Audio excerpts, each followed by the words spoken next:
Halo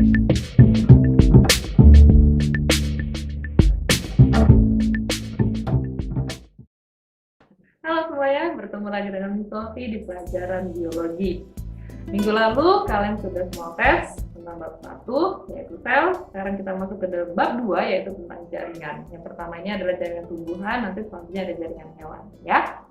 Baik, sebelum mulai, kalian pernah nggak melihat atau mengetahui bagaimana sih cara untuk mengukur umur dari suatu pohon?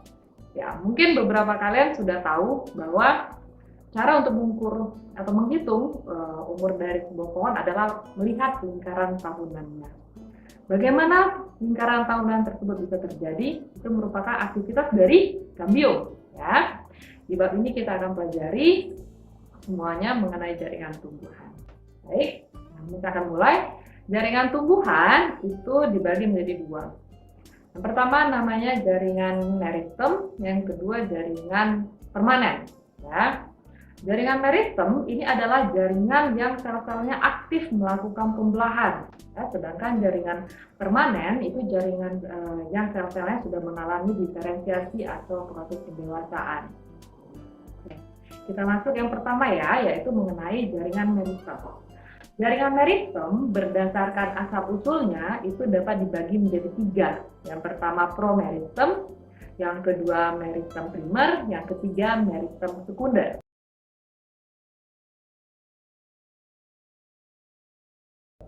Promeristem itu berasal dari sel-sel embrional. Ya, yang kedua adalah meristem primer. Meristem primer ini terletak di pucuk batang ya, dan di ujung akar. Fungsinya itu untuk pertambahan tinggi tanaman. Sedangkan meristem sekunder ini mengalami diferensiasi, ya, terletak di bagian tengah atau bagian batang, ya, berfungsi untuk pelebaran dari batang, pelebaran diameter batang.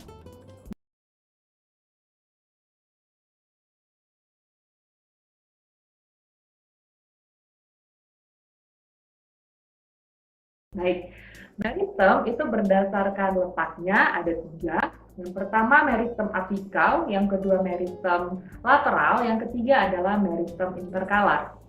Yang pertama meristem apikal, ya, apex asal katanya, yaitu ujung. Ya, berarti meristem apikal ini terletak di ujung batang dan di ujung akar. Ya.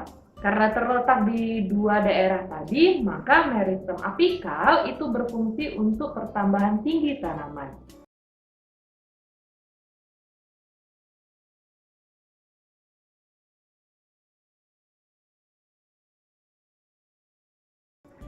Yang kedua adalah meristem lateral. Meristem lateral ini terletak di tepi dari batang. Ya, jadi fokusnya ke kambium. Berarti kalau kita ngomong kambium berarti pertambahan dari diameter batang dikotil, ya, karena hanya tanaman dikotil yang memiliki kambium.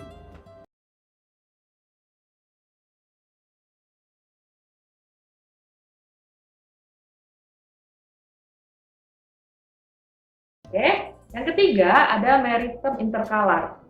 Meristem interkalar ini hanya terletak pada tumbuh-tumbuhan berupa rumputan dan bambu. Ya, kalau kalian pernah melihat bambu itu ada ruas-ruasnya. Nah, ruas-ruasnya tadi itu bisa bertambah tinggi itu karena adanya aktivitas dari meristem interkalar.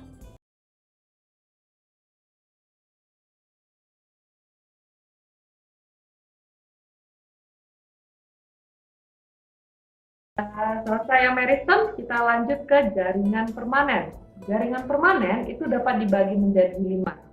Ya, yang pertama ada epidermis, yang kedua ada parenkim, yang ketiga ada penguat atau penyokong, yang keempat ada pengangkut, dan yang kelima ada jaringan gabus. Kita akan bahas satu persatu. Yang pertama adalah jaringan epidermis. Seperti katanya epi, berasal dari kata epi, ya, epi itu merupakan bagian luar, dermis itu lapisan. Jadi epidermis itu adalah lapisan paling luar penyusun dari organ tumbuhan. Ya. Karena dia berada pada bagian luar, berarti fungsinya adalah untuk melindungi jaringan yang ada di bawahnya. Oke. Mungkin kalian sudah pernah praktikum waktu SMP menyayat dari daun ya atau bawang merah, kemudian dilihat di bawah mikroskop, apa yang kalian lihat? Ya, itu adalah sel yang berbentuk seperti kubus atau balok atau kotak persegi panjang ya. Itu merupakan contoh dari jaringan epidermis. Oke.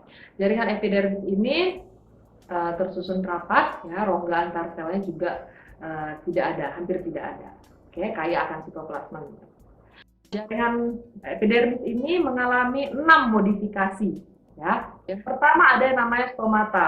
Stomata seperti yang sudah pernah kalian tahu, kalian dengar selama ini, stomata atau mulut daun itu berfungsi untuk pertukaran gas O2 dan CO2 ya, untuk respirasi, untuk transpirasi juga bisa.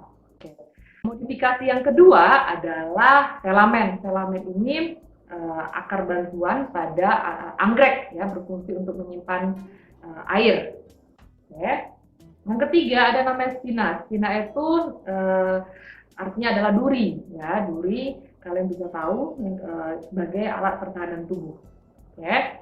Yang keempat ada sel kersik. Sel kersik ini berfungsi untuk mengeraskan dari batang tanaman khususnya seperti tebu. Oke. Yang kelima ada trikomata. Trikomata ini rambut-rambut. Rambut-rambut ini berfungsi untuk pemencaran biji ya, kemudian juga untuk menyampaikan rangsangan.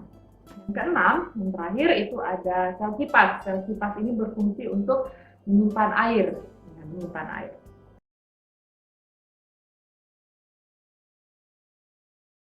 Epidermis, the single layer of cells covering almost the entire plant body.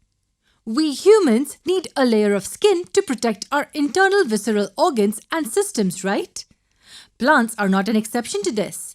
They also require and possess a protective covering throughout their body, which we refer to as the epidermis. So do you think all plants will have the same structure and same type of epidermis layer? Well, actually not. Epidermis gets modified depending upon the habitat and thus the plants need. Let me ask you a question. What would plants growing in the dry habitat need the most? Yes, water.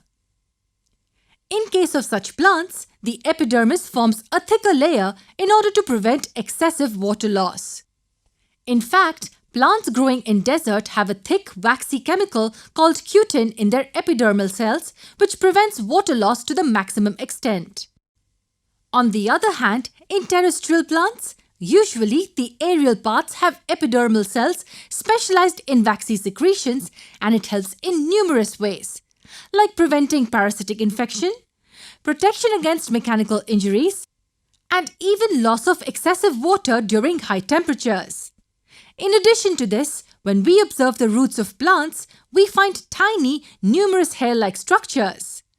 These are also the modifications of the epidermal cells, which help in increasing the surface area of absorption.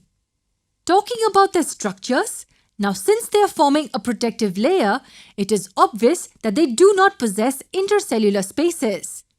Also, the cells are very flat in appearance and possess a comparatively thicker outer cell wall. Wait a second. Are you saying that the complete plant body has a layer of epidermis? Then how does the gaseous exchange along with the water vapor release occur? Well, the epidermis is clever enough to leave some spaces or precisely pores in its structures. Yes, the structures of pores, which we commonly refer to as stomata, are the spots where the epidermal cells form pits or openings and are guarded by the kidney-shaped guard cells. The guard cells guide and regulate the exchange of gases and also the water vapor from the stomata. Well, till now, we have been talking about the leaves and roots. Now let's talk about the stem.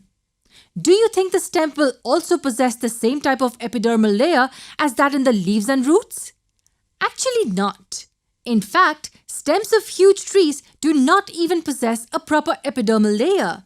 Yes, you heard me right. In plants which are much older, the epidermis is replaced by secondary meristem, which we usually refer to as the thick cork or simply the bark. Cells of these layers are dead and compactly arranged without intercellular spaces. Also, we find deposits of suberin, which regulates gaseous exchange and water loss. Well, This video gave you a brief idea about epidermis. Itu merupakan klasifikasi dari epidermis. Kita masuk yang jaringan permanen yang kedua adalah jaringan parenkim. Jaringan parenkim itu disebut sebagai jaringan dasar karena menyusun hampir semua bagian tumbuh-tumbuhan. Dia ada di akar, di batang, di daun, di bunga, dan di buah. Jaringan parenkim ini ada yang berfungsi sebagai tempat fotosintesis karena mengandung klorofil yang disebut dengan klorenkim. Ada juga sebagai penyimpan air yang disebut dengan airenkim. Ya, jadi fungsinya bisa transpirasi, bisa fotosintesis, bisa respirasi, ya, atau menyimpan cadangan-cadangan makanan.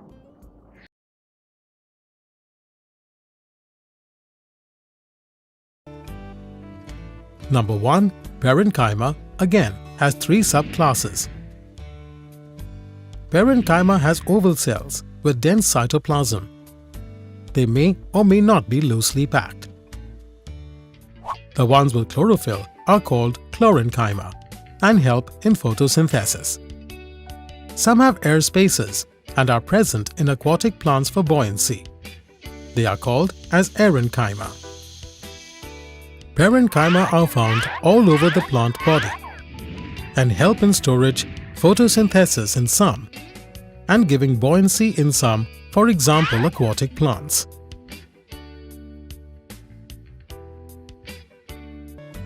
Jaringan permanen yang ketiga adalah jaringan penguat atau penyokong. Dibagi menjadi dua, yaitu kolenkim dan sklerenkim. Ya. Kedua-duanya sama fungsinya, yaitu untuk menguatkan agar tumbuh-tumbuhan bisa berdiri dengan tegak. Ya. Bedanya adalah kalau kolenkim itu penyusun dari organ-organ tanaman yang masih muda atau organ tanaman yang bersifat herba. Herba ini batang lunak, contohnya seperti bayam atau kangkung. Ya. Sedangkan sklerenkim itu menyokong atau menguatkan bagian tumbuhan yang sudah mengalami diferensiasi atau sudah dewasa atau sudah tua. Oke.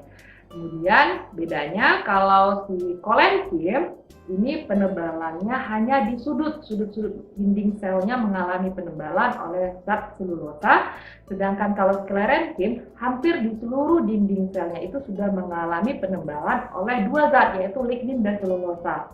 Makanya sklerenkim ini bersifat kaku, ya, karena penebalannya sudah di semua dinding sel tersebut. Baik, kita lanjut. Jaringan permanen yang keempat adalah jaringan pengangkut. Jaringan pengangkut seperti yang sudah kita ketahui sebelumnya ada dua, ya, yaitu xilem dan floem.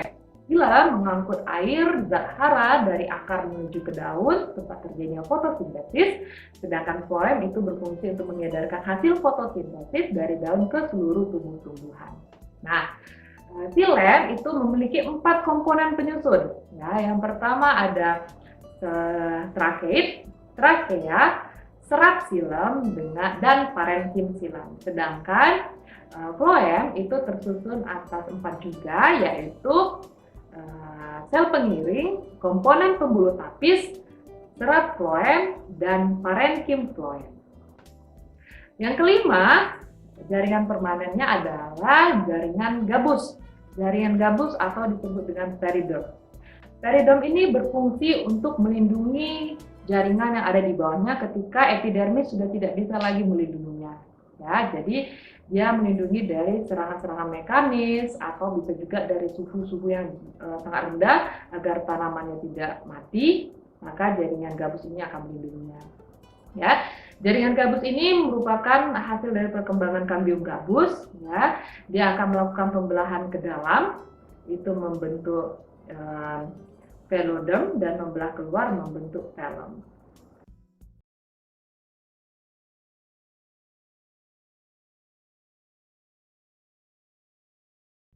Baik, sampai di sini pertemuan kita mengenai jaringan tumbuhan. Minggu depan kita akan mempelajari jaringan apa saja sih penyusun dari organ-organ yang ada pada tumbuhan. Ada pada akar, batang, daun, bunga, dan buah. Setelah ini, seperti biasa, kalian silakan menjawab soal yang ada di Edmodo. Silakan dikerjakan dengan rapi, tulisannya bisa dibaca ya, dan jangan lupa di-scan dengan menggunakan scanner.